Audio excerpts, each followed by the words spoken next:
This administration is receiving fire from almost every ethnic group in the country, as it is from one political tumult to another. First, it was Rivers State, then the IPOP, and then the Yoruba Nation. Who is next, or whose hits among these ethnic groups will shake the government into making a final decision? Hello, listeners. Welcome to another episode of News Analysis, where trending issues are being discussed and analyzed to help you gain a better view of the society around you. On today's episode of News Analysis, President Bola Ahmed Tinubu receives message from US Confab to release Nnamdi Kanu immediately.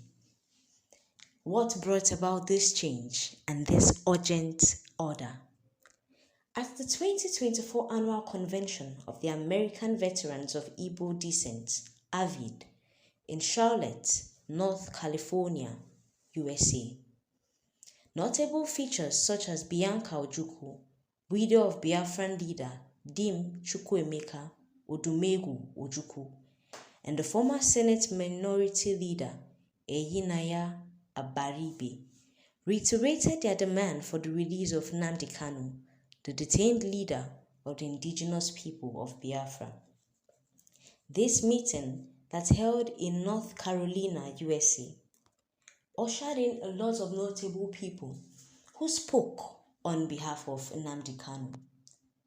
Kanu's freedom took center stage as she called for a special guest at the convention, where the call for Nnamdi Kanu's freedom took a highlight. She expressed that Kanu's release would significantly enhance security in Nigeria's southeastern region, which has been plagued by unrest.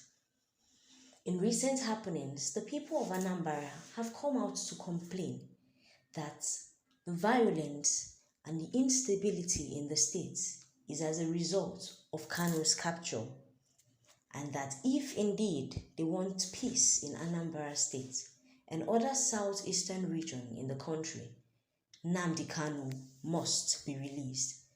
Speaking passionately, Ojukwu urged Igbos in the diaspora to remain steadfast in defending their identity, their heritage, their core values, and all that represents them, stressing that the security challenges in the southeast are a reflection of broader issues affecting many parts of Nigeria.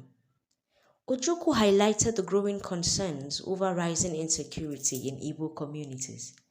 She spoke on the persistent threats posed by kidnappings, killings, and the takeover of farmlands by armed herdsmen, all of which had disrupted the region's economy and social fabric.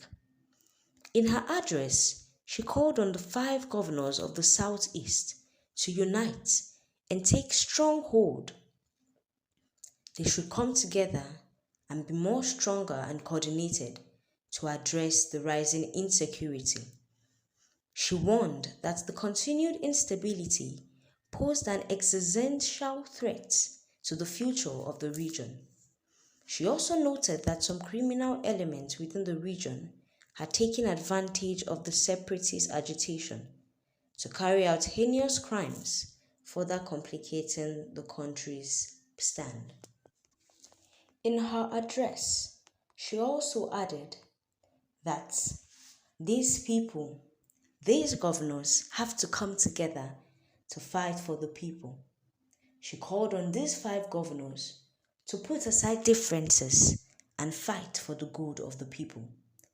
Senator Arba Ribi, one senator of Abia North, who is known for his outspoken nature, also addressed the convention.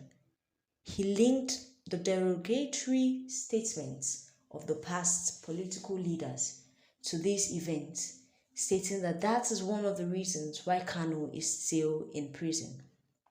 And he said that the security problem in the southeast is as a result of the detention of Nnamdi Kanu following his extraordinary rendition from Kenya.